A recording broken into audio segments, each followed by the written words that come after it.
It's Grant who's got the goal from the free kick, and we're heading for extra time now, surely.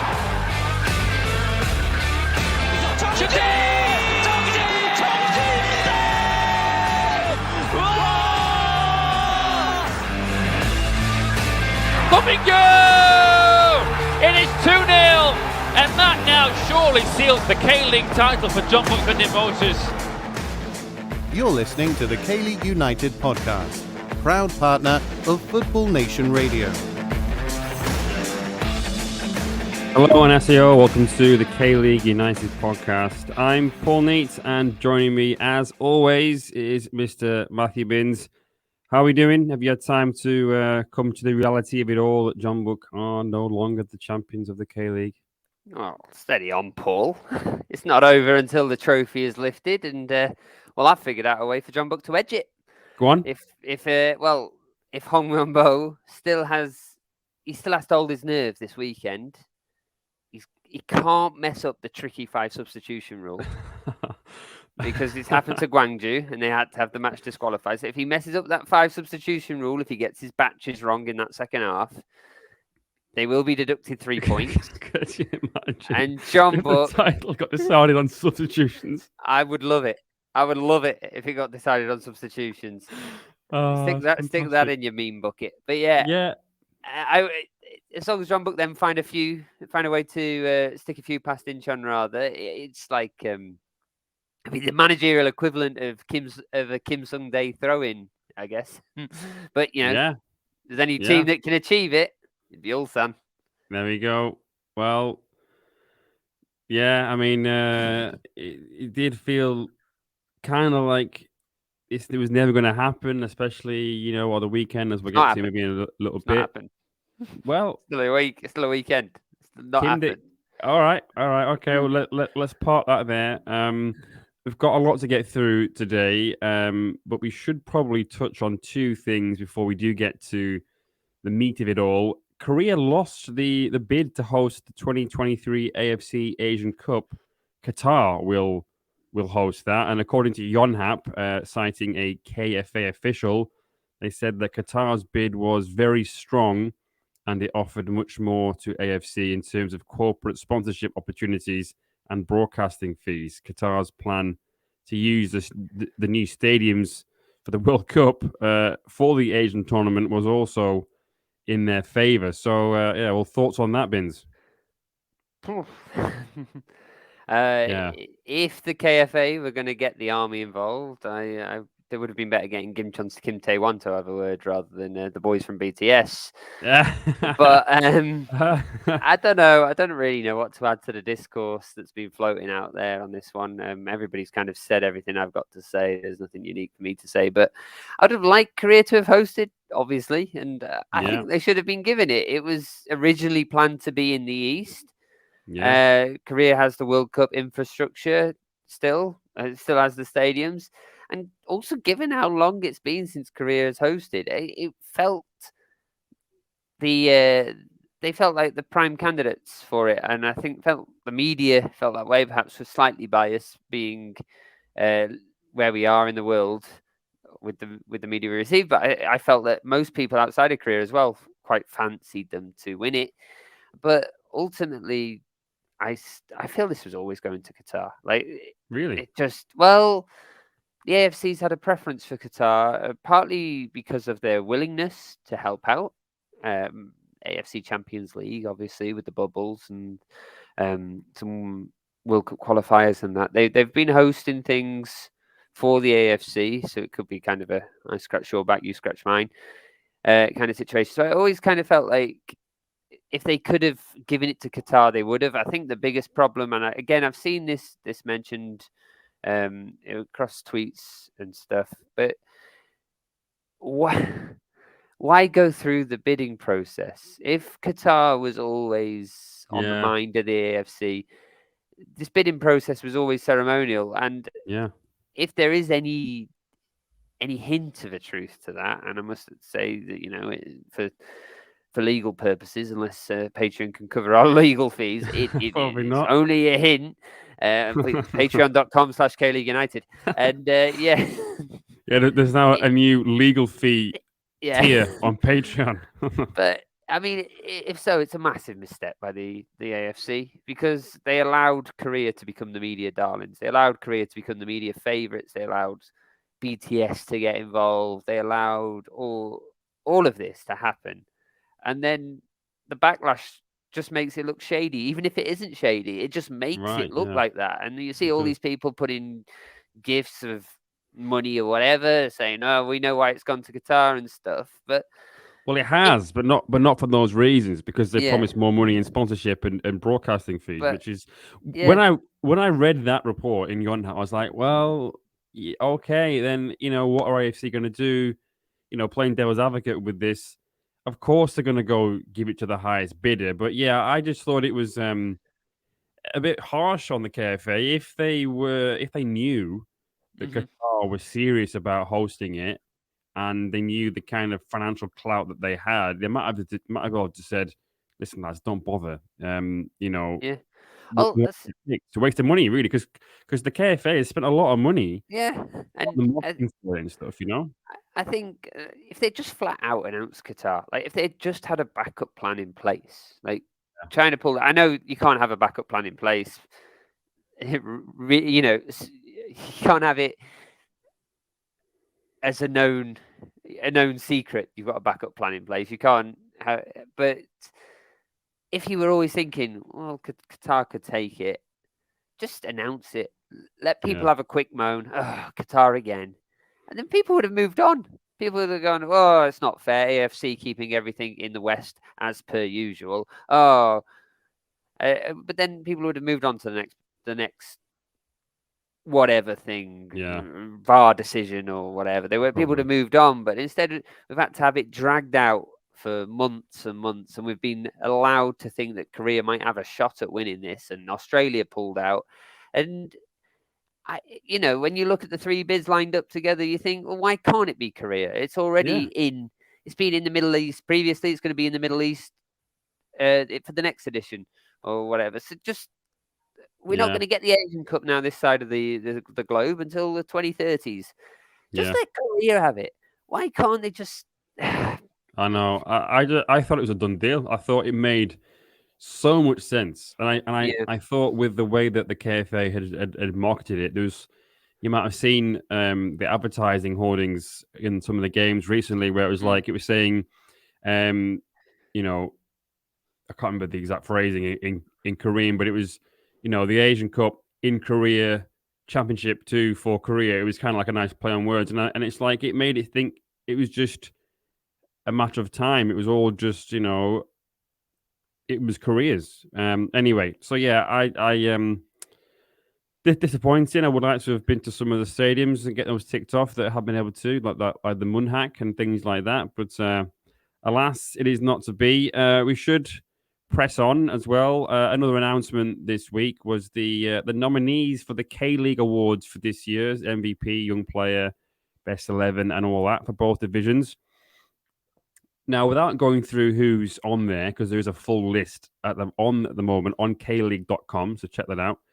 I'd like to address really some of the notable absentees. Now, there's no Lee Sung-woo for MVP, which is, okay, iffy. Even iffier for me is Oh Hyung-gyu is not in the running for Young Player. Now, he's in the list for Best 11, but a 21-year-old who scored 13 goals and had 2 assists, that's mental. I don't understand how he isn't in there. And there's 2 defenders in there for a Young Player. Madness. Anyway, what are your thoughts on this? Is anybody that you think's been overlooked, perhaps? I think Oh Hyung-gyu is the biggest of them all.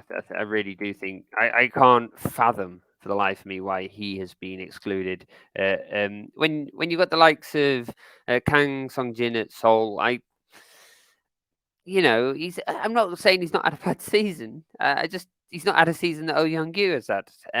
How can he be ignored? Really, I think that's ridiculous. But for me, I've gone for the managers, and that's Chae Young-soo. I think Chae Young-soo for Gangwon should have been in there because Chae Young-soo, he's taken a team that was in the relegation playoffs last season.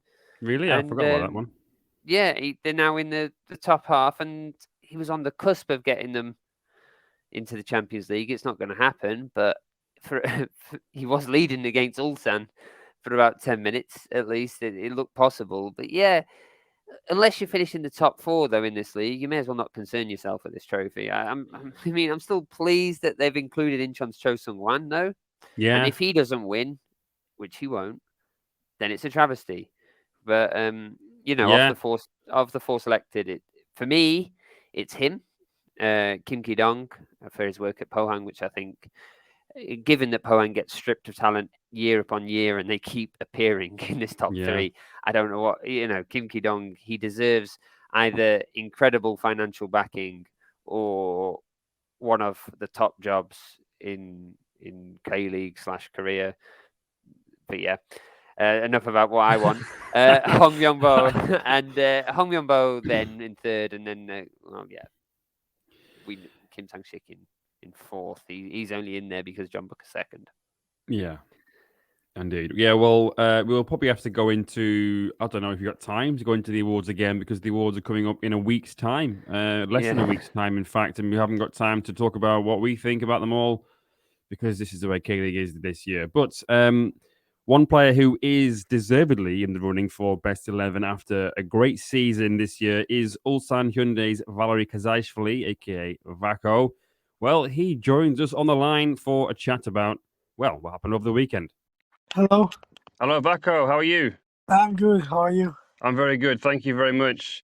How does it feel, I suppose, first question, how does it feel to be K-League champions? It's very, very nice and good feeling, and we have one more game to go. So, and then I think after the last game will be a lot of emotions. So.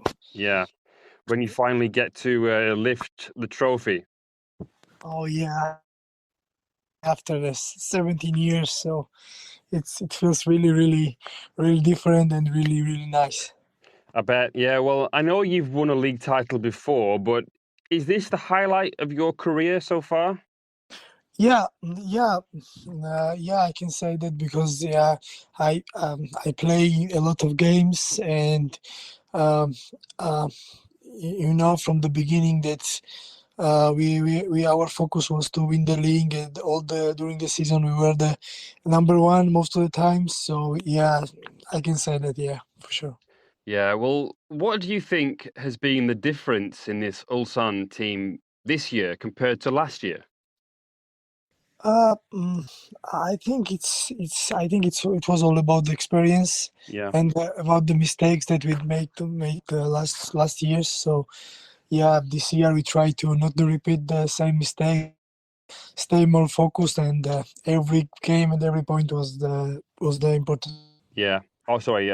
Okay. Well, can you please, if you can, describe your emotions in that game against Jeonbuk? Because to score, in the 96th and the 99th minutes, what a roller coaster that was. Yeah, that was the biggest game of the season. Yeah, I don't know why, but from the first minute, even though we were losing, I believe that we will not lose that game. I really believe that until the last minute that we're gonna win, and we just try and we push hard, and it was amazing feeling, and especially to win the game like this at home, it was a really biggest game in the season. Yeah, and I'm sure you've seen, the videos of the fans, they're very emotional. When you see things like that, does it make you realize even more just how special that this is?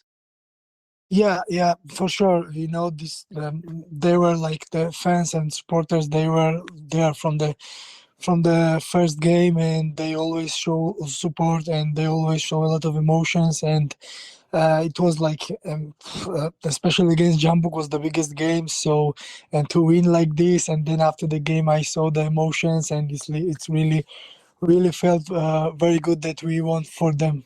Yeah, well, the Gangwon game, obviously that's the one that sealed the title. You came from behind because you were losing a little bit in that one. The penalty in the game, obviously that was your foul, although for me, I don't think it was a foul. But What were you thinking when the referee gave that penalty? So, oh no, here we go again. Just like I believe that we had a even we were losing, that we had a good chance to even make a draw or to win the game, because we just wanted to play our game.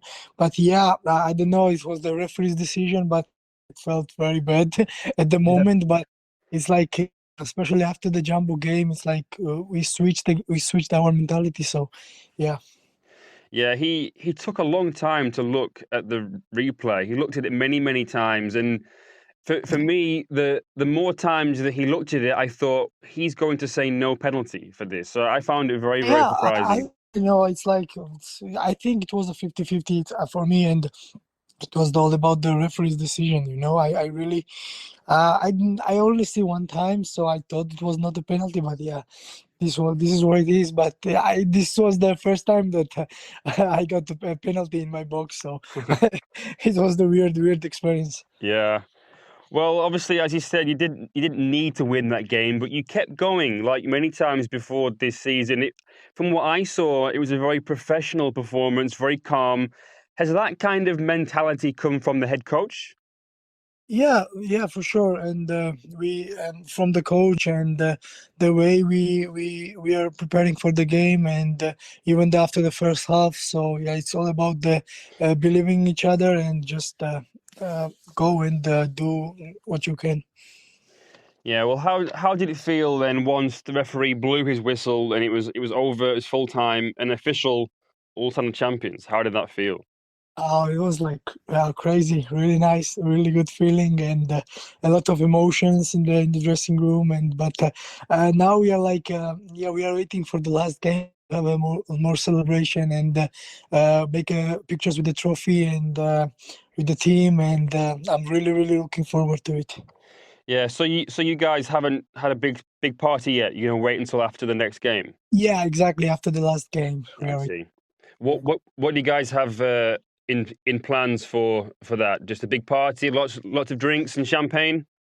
I have, I don't know. Yeah, for sure, and the celebration, but I'm not really sure, because they they will tell us tomorrow in the club. So what we're gonna do? So yeah, for sure there will be a big celebration. Yeah, I'm sure fully deserved as well. Well, Yeah. obviously the earlier this week the K-League announced the awards. You know who's nominated for all the different awards. Your captain, Lee Chung-yong, is up for MVP. How important has he been this year?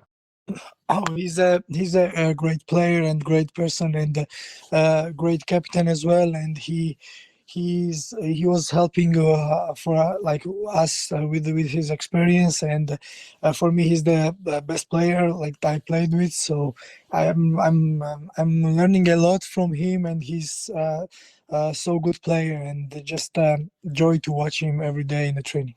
Yeah, and the coach as well, nominated for Manager of the Year. Surely he has to win that. Won the league title. It must be his. Yeah, for sure, that he 100% deserved it, and he's a great coach, and he deserved to win this year for sure. And you are nominated for the best 11. How do you feel about that? It's of course it's nice, and let's see what's gonna happen. But most important for me was to win the league, and this was my goal from the beginning, from the first game this year. So yeah, most important was for me to win the league. All right, well, Vako, thank you very much for speaking to us today. Congratulations again, and hopefully we'll catch up again next season. And of course, enjoy the celebrations. Thank you so much. Thank you, mate. Thank you. See you now. Bye-bye. All right, sticking with Ulsan's title win, let's hear from Ulsan fan and, for a few years, K-League United's Ulsan Hyundai columnist, Dan Croydon. All right, Dan, well, Ulsan have done it. Silly question, but how do you feel?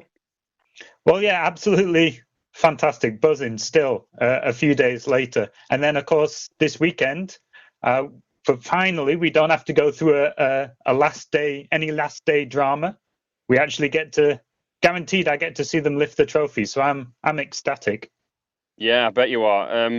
Well, let's rewind a little bit to that Jeonbuk game, because that's probably where this title was decided. let's talk about that game. I mean, we'll probably never see another moment quite like that again. Goals in the 96th and 99th minutes. Manager and subs on the pitch, fans in tears. Incredible stuff. Well, yeah, you saw how much it meant when we got the equaliser. Would have been happy with that. That would have given us a point, and then we'd have kept the same number of points ahead. But to then get the winner on top of that, the place just went bonkers. We have had drama like that in the past. My mind goes back to Pohang in 2013. So usually Ulsan are on the receiving end of that kind of situation. Yeah. But yeah, so there was a lot of emotion behind it as well, in terms of fans that have been through. I've counted in my time in Ulsan 4 titles that we've lost on the last day. So this one, it looked like it was going that way. So to turn it around, like you say, in the 90-odd minute, it was, very cathartic. Yeah, incredible. And the title was then sealed on Sunday, a 2-1 away win over Gangwon. Didn't quite go to plan as Gangwon took the lead. What were your thoughts on that penalty decision? To be honest, though, I wasn't that worried about going to Gangwon. We've actually never lost there. In all the time that Gangwon have been a club, we've never lost at their place. So when the penalty was given, I thought it was perhaps a soft one. I don't think Vako, had any intent of going for the ball or anything. It was just the player kicked the back of his leg. But I can see why he might give it. There was contact. My problem with it was the VAR. It took forever. He watched 1,000 replays. Why go to VAR? Have the conviction to just give the penalty and move on. So it didn't go our way at first, but Ulsan have made a real habit this year of coming from behind. I think that was our 9th comeback of the season. 9 of the 20-odd wins we've conceded first. So, Onwon-sang in the last 10 minutes just comes alive, and teams tend to capitulate under that kind of pressure from the likes of Adam and Vako and Onwon-sang. Yeah. So I was still pretty confident that we'd turn it around. I thought we'd probably just get an equaliser. So the winner again was the icing on the cake that just let us breathe a sigh of relief. Absolutely, yeah. But what did you make of the performance itself? Because from what I saw, they just seemed calm and composed, and they just kept going, undeterred by going 1-0 down. Yeah, as I say, that's been the MO of the season. We haven't panicked. We've been patient. Perhaps, I think, to be honest, a little bit too patient. We're not the fastest team in attack. Teams tend to sit deep against us. So it's just a case of wearing them down. So people who have watched us this season know that, we're calm. We tend to score our goals late on, but we usually come out on top. So can you describe to me, if you can, the feeling that you felt when that final whistle went and it was sealed, you'd done it? Was it a little bit of disbelief? Or what was it that was going through your mind at that point? Yeah, it's odd, really. You kind of... It takes a while to sink in. To be honest, it was pure relief because it did look like it might be going to the final day again. And, Ulsan and final day wins, that just doesn't happen. So, yeah, it was just happiness that I'll be there this weekend. And, whatever happens, I get to see him lift the trophy. So, yeah, relief more than anything.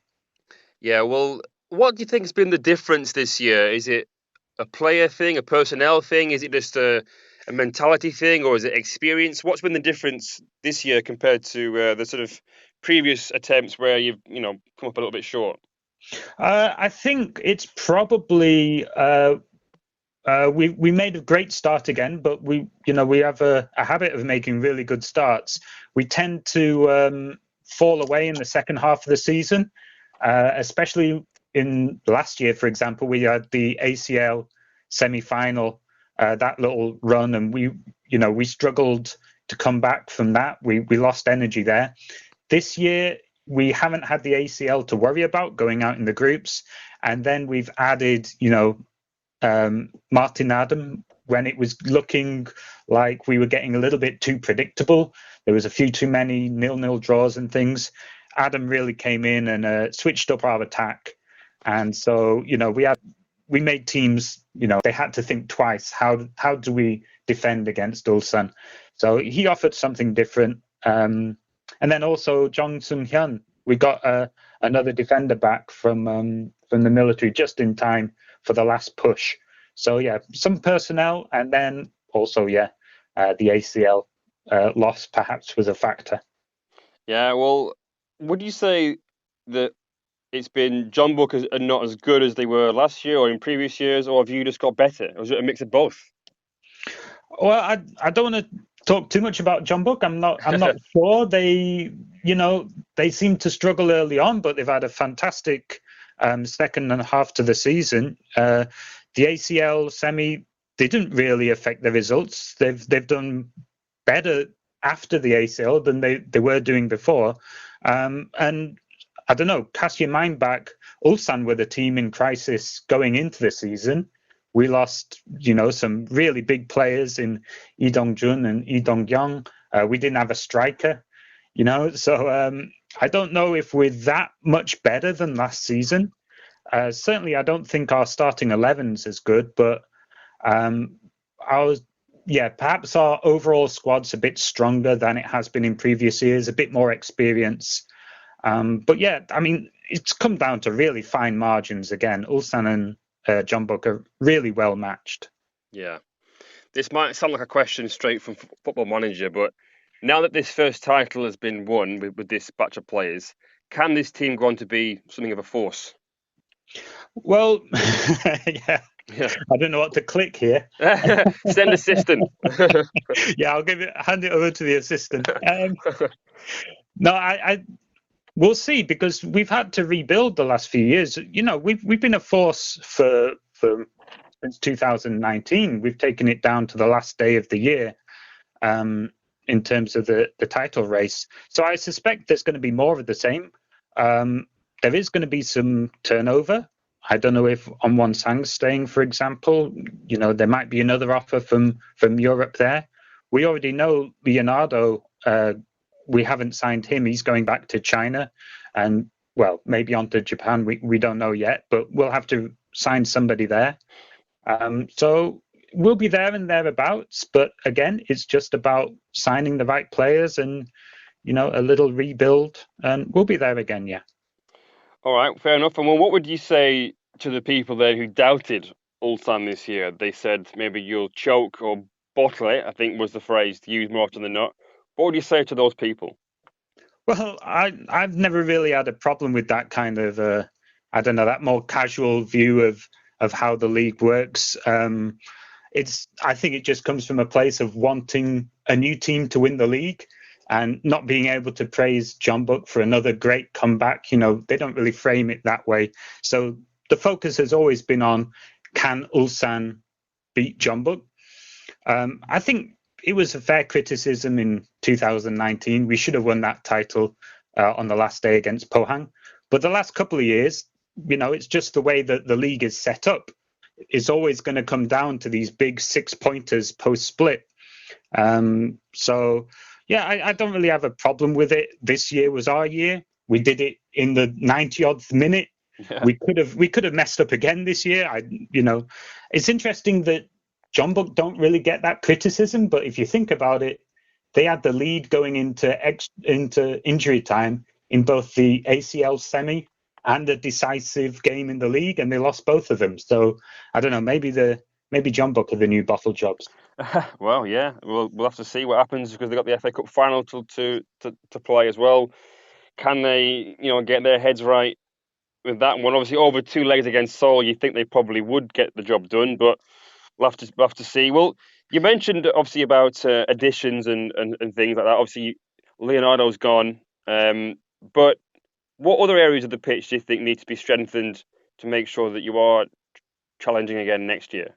I think the place that we perhaps haven't replaced some players is in midfield. If you think back to the ACL winning squad, we had there, 2 fantastic midfielders in Shin Jin-ho and Yoon Bik Karam.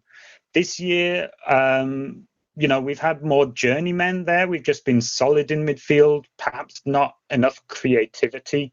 So I'd like to see a top level central midfielder.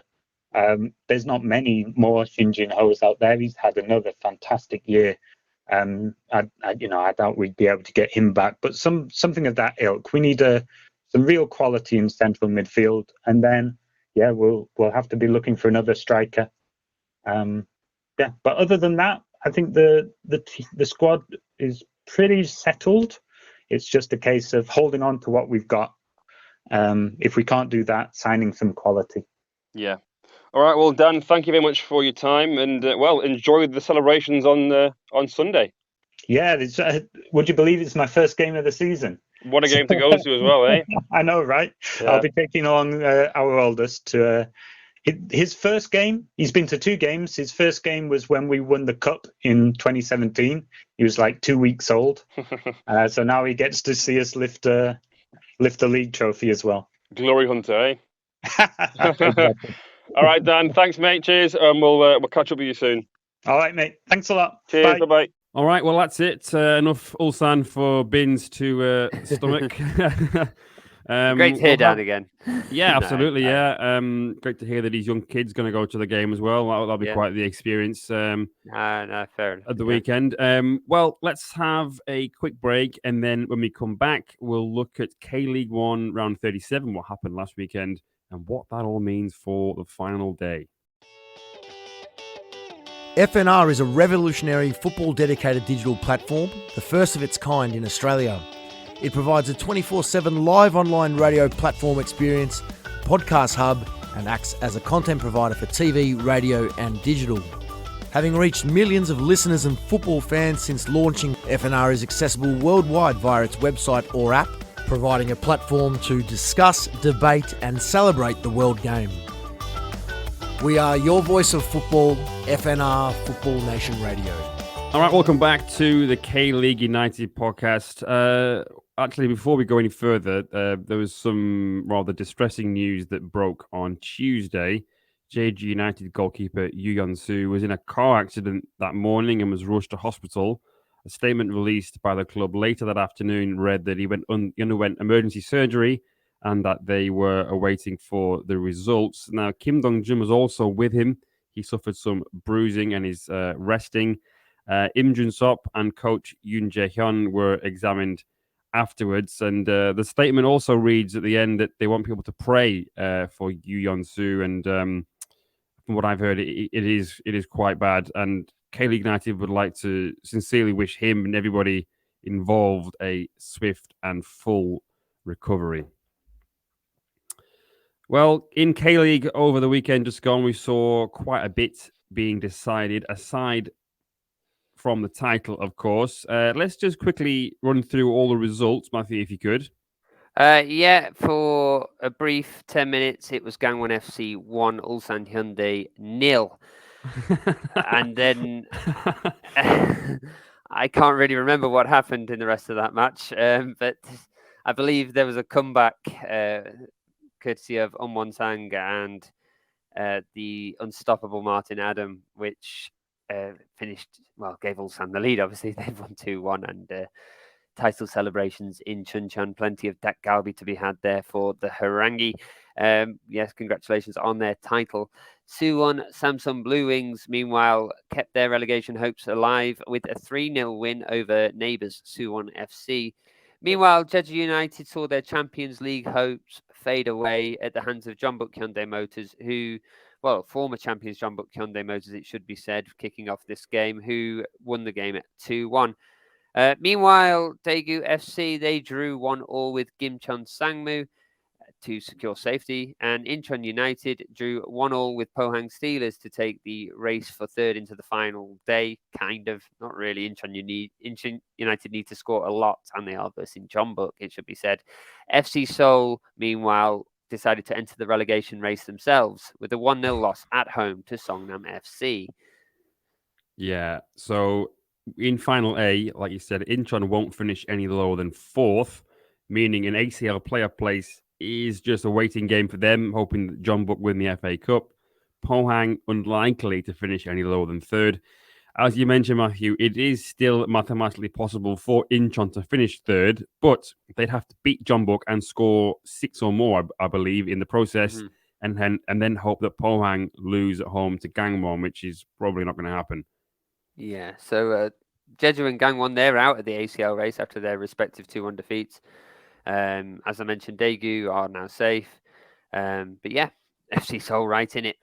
FC Seoul are right in it, and they are. This, I suppose, brings up what is going to happen this weekend. Now, this situation that they're in is almost identical to what happened in 2018 when they finished 11th, what was then the only relegation playoff place. Now, if you remember, they only needed 1 point from their last 2 matches to seal safety. Does that sound familiar? Oh, it sounds very familiar, Paul. I've gone back. I've gone back down the Twitter hashtag well and drudged up the hashtag relegate Seoul movement from that year. And yes, just living those memories again.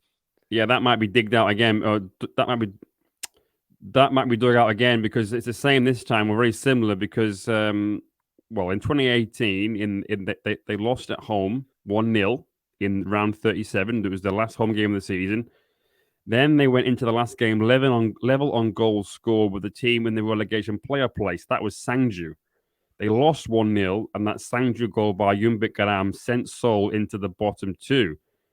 Now, this time around, it does involve the Army team, but they're not playing them. Obviously, they are at home to Suwon Blue Wings. But there would be a scenario, or there could be a scenario, where we could see 10th place decided by K-League's third tiebreaker, wins. So there was some discussion on Twitter recently or earlier this week about how it is all decided. And I'll be honest with you, I'd forgotten. I thought it was head-to-head was the next one, but it's not. So obviously, points, as anywhere else in the world. Goals scored is the next one. Then goal difference. But then it goes down to wins, number of wins. So in that situation, so for example, if Seoul draw 1-1 with Suwon FC, quite plausible, and Suwon Blue Wings beat Gimcheon Sangmu 1-0, again, very plausible, they'd be level on points, goals scored, and goal difference. But the Blue Wings would finish 9th because they'd be on 11 wins and Seoul on 10. That would be incredible because as a Jeonbuk fan and probably with biases towards FC Seoul and Suwon Blue Wings, it'd be nice to see Suwon Blue Wings edge the escape in the most underwhelming way possible, and that would be it for me, Paul. Like just scraping it in such a narrow tiebreaker. But yeah, also just be interested to see it come into force. Yeah, and so some very, very big games at the bottom end of the table. As we mentioned, Gimcheon Sangmu versus Suwon Blue Wings. Gimcheon win and they avoid Daejeon. They finish 10th and avoid finishing they avoid the playoff against Daejeon.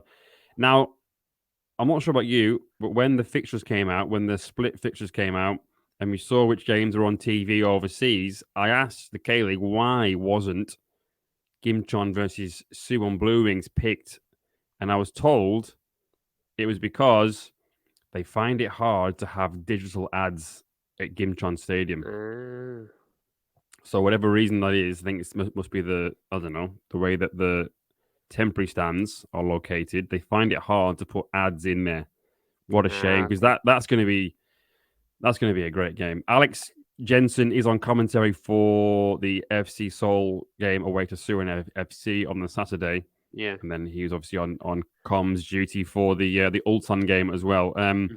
It should be said that you can still watch Gimcheon versus Suwon though on K-League TV. Oh, you can. Yeah, albeit without the English commentary. Yep, of course you can. Yeah, that's a good point. All games are available on K-League TV for free, live, and in high definition. Anyway, right, let's take another quick break, and then when we come back, we'll go over K-League 2 final day, and then the Footballogy match of the round.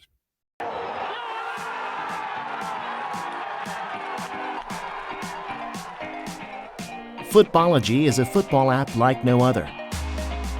With the handiest tool for football fans on your phone, You can locate any match nearby no matter where on the planet you are or plan to be. Keep track of all your visited games, collect all kinds of stats, and get badges for achievements like special games and milestone events. The Footballogy app covers more than 80,000 grounds and 1,200 leagues worldwide, including K-League 1 and 2, as well as K3 and K4 and the WK League. Download Footballogy for free today on iPhone or Android. Connect with your friends, and your football life will never be the same again. Hello, welcome back to the K-League United podcast. I'm Paul Neat, and joining me is Matthew Binns. Hello. Well, K-League 2 came to a close on Saturday. Daejeon clinched second place, Gyeongnam fifth. All very, very dramatic in how all that happened. At the end of the table, Matthew, how did that all look? Well, yeah, Busan, they avoided the wooden spoon thanks to a 1-0 win over Seoul Eland. Jeonnam's draw to Bucheon saw them slip to bottom. And Gyeongnam, having sealed the last playoff spot on the final day, took on Bucheon, well, on Wednesday night. Yes, now that one, well, that was quite a game. That was quite a game. That one ended Bucheon FC 1995 2, Gyeongnam FC 3, and Gyeongnam go through. What a game that was. Indeed. The first half, it ended 0-0. It was very even in terms of possession, but Gyeongnam, they failed to register a single shot in that half. Bucheon, meanwhile, had 4-2 on target. Thiago was on the bench for Gyeongnam, which was a bit interesting. I think he'd probably been carrying a knock before this, but he did come on at half-time. There was a bit more urgency and vigour in the second half. Gyeongnam knew they had to give it a go because in this playoff fixture, the away team, they have to win. A home team gets a draw, they could progress. So for people who are not sure of that, why Gyeongnam had to really attack, that was why. Mo Jae-hyun had a chance on 54 minutes, a good block from close range. But then Gyeongnam did find the opener just a couple of minutes later. It was a lovely ball in the channel by Thiago to Mo Jae-hyun, who, with a deft touch, it should be said, managed to roll the ball past the goalkeeper. Mo had come on at half-time as well, it should be said, and Seoul Ki-hyun's subs seemed to be working. Yeah, a bit of a mix-up there defensively, I think. Lee Dong-hee kind of pulls out of his sliding clearance to allow Bae Jae-woo to clear, but he slows up to allow for the slide, ultimately seeing the ball sort of trickle into the goal. All very, very slow motion, and the replay was even slower. It was quite funny. But Bucheon did find an equaliser, it should be said, not long after. Lee Dong-hee brought the ball down on his chest on the edge of the box, then sending in a half volley. Not sure what a centre-back was doing there, but his manager probably wouldn't have minded. No, redemption then, I think, perhaps for his role in the opening goal of the game. Perhaps indeed. Gyeongnam found the net again on the 74th minute. Lee Kwang-jin's free kick from around the touchline may have gone in without anyone touching it. Castro stuck his toe out, but I think it went straight in. 2-1 to Gyeongnam. And then, well, what a second half this was, Paul. Yeah, Song Heung-min got the goal for Bucheon, an equaliser. There was an initial header at the near post from a corner. It came off a defender and it fell to Song, who tucked it away first time at the far post. Moving on, Lee Si-hyun then scuffed a shot on 84th minute. It was a good intervention in the end by the defender Kim Bom-young. Then, the 94th minute, there was a goal. And kitchen sink time. The goalkeeper's up for the corner, but Thiago is the man who gets the final touch and makes it 3-2 to Gyeongnam. Virtually the last kick of the game, Paul. Incredible. Yeah, the manager, Seoul Ki-hyun, he was a little bit emotional, it looked to me. He was in tears, as were the Bucheon fans, perhaps definitely for the opposite reasons. What a dramatic second half. And it really does set the bar high for the weekend's game. Indeed. And with that, it's now time for the Footballogy match of the round. That is now FC Anyang versus Gyeongnam FC. That's this Sunday at 1 p.m. Now, talk about redemption. This is Anyang's shot at redemption, having fallen short in the playoffs last year in a similar match because they were at home. They finished second last year. They lost to Daejeon. They even took a 1-0 lead in that game as well. Then they fell behind and lost 3-1. But now it's their time to make amends. And I caught up with Maxwell Acosty earlier this week to get his thoughts. So let's take a listen.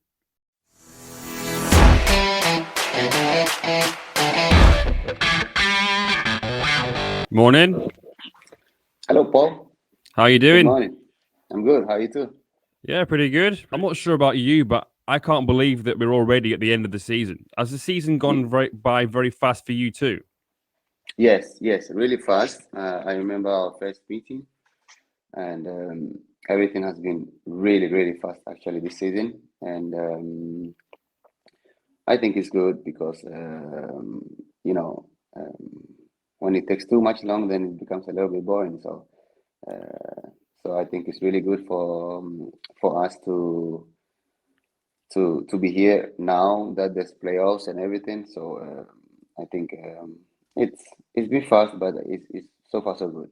Yeah, there's been more games too. Obviously, more teams, 44 rounds, 40 games. Have you felt that difference? Actually, yes. Especially with the injuries we had lately. The injuries we had lately has always been with muscle injuries. So I think because of the many games and the close games we've been playing, weekends, weekdays, without enough rest. Actually I prefer like this because, there's no time for too many training. So just a little training and then game, then little rest and then little training and game. And so I think it's okay for me. I'm old, but not as old as me. Yeah. Well, the aim was and still is to win promotion. Of course, the season isn't over yet. But how has the season gone for you and FC Anyang? Do you think? Are you happy with the level of performance? We can always do better than what we always do. At the end of at the beginning of the season, I was pretty sure we were not even going to do the playoffs. To be honest with you, but we finished third position, so we could have done better than what we did. But I'm happy. I'm happy because we are still in the playoffs. We still have the chance to get promoted, which is our goal from the beginning. And so that's the part of the team. Personally, I'm happy because I finished the season winning the best assist in the league, which is good for me. But as I said earlier, also I could have done more than this. So maybe the more that I can do is to win the championship with FC Anyang. Yeah, absolutely. Yeah. Well, when we spoke earlier in the year, you said that the Daejeon game last year still hurts. Yes. Has that been the driving force for you throughout this season? I mean, obviously you won 3-2 at Daejeon earlier this year. And, Daejeon came back to 2-2, but you still, you didn't think, okay, let's just try and contain and get a draw. You kept going. And that seemed to sort of be an example of just how you're using that pain to keep you going. Yes, to be honest with you, especially games against Daejeon is different for me. Yeah. Probably not just for me, maybe for my teammates also. But as you said, especially with the game out there, probably there was something inside me that still feel that feelings that I felt last season. So even though it was like 95, 96 minutes, I still had the power to make that run to make the 3-2. So yeah, that game still hurts because if we just drew that game, we could have played again Gangwon, and who knows, maybe we'll be playing in a different league this season. But that didn't happen, and it still hurts. And I don't think just for me, for the other guys and for the fans and our office and everyone also. So I mean, the Daejeon game is pretty special for me. Yeah, and you got 3 assists in that game. If a player scores a hat trick, they get the match ball. But if a player gets 3 assists, there should be something, you know? Yeah, I think there should be something, but I don't know. Maybe the corner flag or the referee's whistle or something. But Yeah. I didn't get nothing though. Unbelievable. Well, yeah, I mean, I just got a coffee from Jayon, Andrigo, and Moya, and that was it. Well, yeah, 11 assists and 7 goals. It's been a great season for you personally, and it's obviously time. Hopefully, this will be a good season for the club too. I'm sure. Well, it is straight into the playoffs now. Not much rest, no waiting. You play at home on Saturday. How are you and the guys feeling? Oh, sorry, Sunday. Yeah. On Sunday. On Sunday. Yeah. I mean, we after the Gyeongnam game, we took just 1 day rest on Sunday, and we started training right away yesterday. So we are preparing really well for this game. We cannot make the mistakes we made last year because it's pretty much the same as last year. If you lose this game, you're out. So we cannot make mistakes. We need to be really, really careful about games like this, even though we have the advantage of home and advantage of a draw, exactly like last season. So we need to remind ourselves about last season and be very, very careful about games like this because they are really, really tricky games like this because at the back of your mind you know it's just a draw. At least if you draw, you are on. So that can be really dangerous. So we have to prepare ourselves like physically, but especially mentally because it's 90 minutes, which is like a final game of I don't know what Champions League, European League, or whatever. So we need to be really careful about this and concentrate till the game is finished. Yeah. As you know, in K-League, especially in K-League 2, the games never finish in 90 minutes. There are a lot of goals that is scored. Yeah, there are a lot of goals that get scored after the 90 minutes. So we really have to be careful. Yeah. Well, at the time of recording, we don't know who you will face yet. How does that affect the preparation? Does the coach spend more time on just how you're going to play? I suppose, obviously, it's a team that you played 4 times before already this season. There'll be no surprises, really. Yes, there will be no surprises, but in this case, it's a little bit difficult for especially the coach and the staff because they don't know which team they have to prepare the game against. Because they are 2 different teams who play like 2 different kind of football. So until Wednesday or Thursday, because the game is in the evening. So until Thursday, we will just train like normal trainings, and then maybe from Thursday we prepare for the game because we know who we are playing against. Well, obviously, as you know, as you said, you are at home again. Fans are back now properly. I mean, obviously, last year, fans were there, but there was still, there were rules about shouting and cheering and wearing masks. Yes. That's different now. They're going to be louder. Yes. That's going to be a big help for you. Yes, actually, I hope they will be much louder than usual. Because that would be like the 1 month we've always been asking for every day. So hopefully there will be a lot of people at the stadium. It's Sunday game. It's 1 p.m. and hopefully it will be sunny. So I hope a lot of people come out here just to give us a hand because we will definitely need that. Yeah. Well, it is 3rd place and not 2nd. That obviously would have put you straight into a playoff against the K-League 1 team. But on the plus side, it means that you have an extra game to try and build some momentum if you do get through. Daejeon will have waited 10 days before their first game in the playoffs. You go straight into it. Momentum can be very important. Yes, that's true. That's true. That's really true. Because if you just stay around from last game of Saturday till the 23rd, that's a bit too much, Without a game, you can be playing some friendly games, but it's not the same thing, So that's kind of an advantage for the 3rd place, but there's a risk of losing the game also, on Sunday. So hopefully we will do our best for sure, and hopefully the fans can give us a hand also. Yeah. Have you been paying attention to the bottom half of K-League 1? Obviously, you've got games to play yourself first, but you must have thought about which K-League 1 team you might face. Yeah, actually, usually I watch K-League 1 games, but lately I've been watching much more because I need to know who we're gonna play with. For now, we don't know if it will be Gimchon, it will be Swan Samsung, or even Seoul FC. FC Seoul, Yeah. we don't know yet. So Yeah.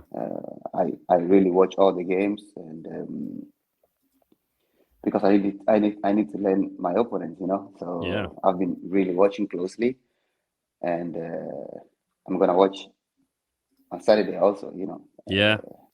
I'll try to watch on Saturday also, because then Yeah. Saturday we know who we're playing against if we win on Sunday. Have you got a preference, or you're not really bothered yet? Honestly, no. No. Fair enough. Honestly, no. It's pretty much the same. Yes. Yeah.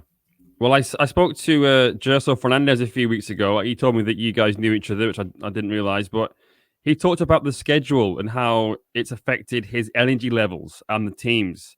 Is that something that you would agree with too, that you've also felt? Yes. You know, there are a lot of games. And if you play all the games, at some point you'll be tired.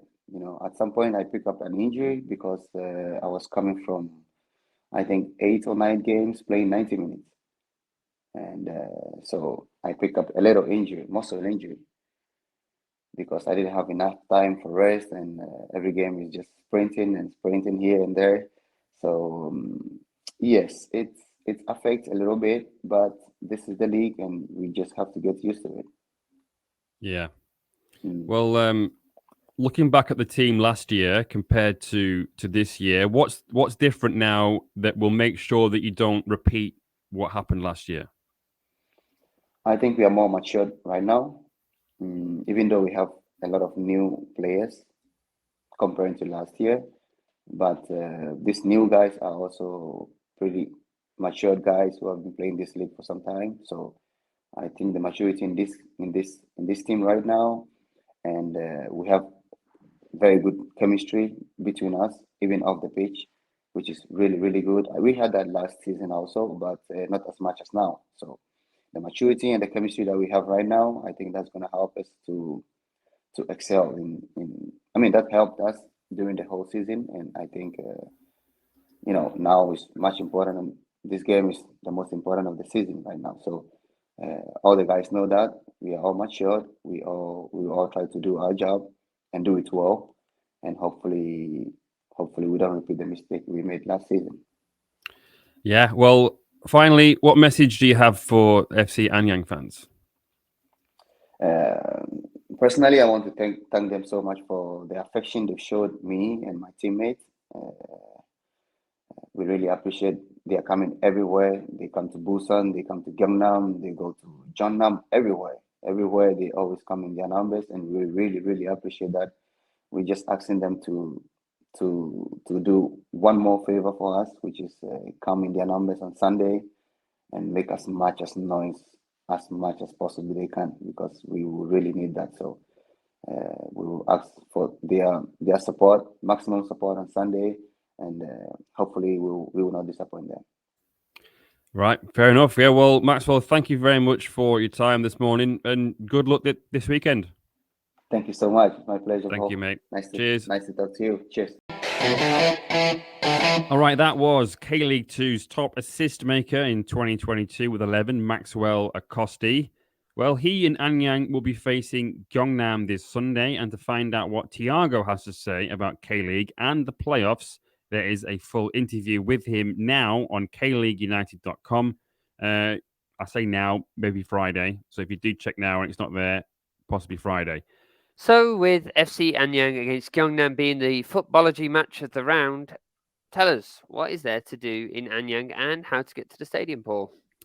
Yes, good point. In terms of how to get to Anyang Civic Stadium, your best bet is to make your way to Bomgye Station on Subway Line 4 and then take the number 5 bus from just up the road from exit 3.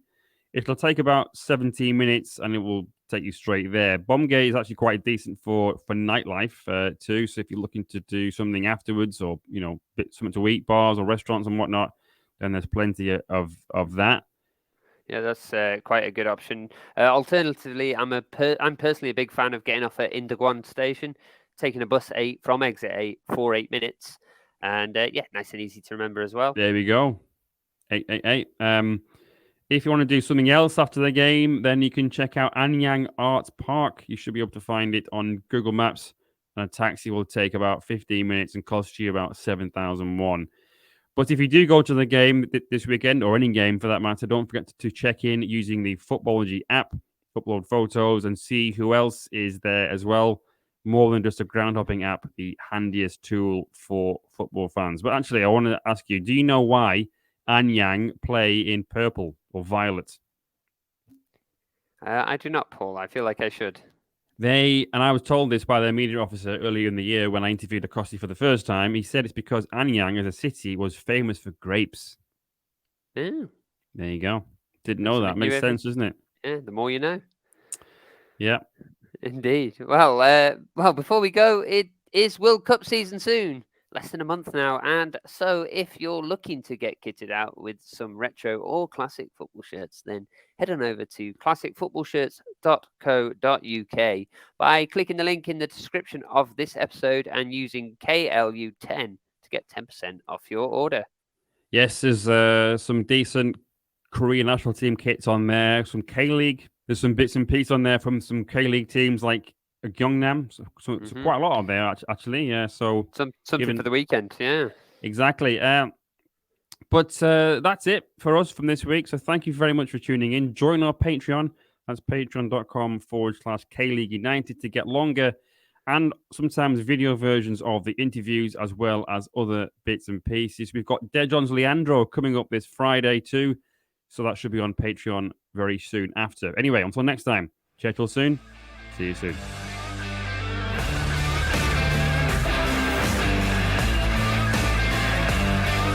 정교석 공격 폭격기 김신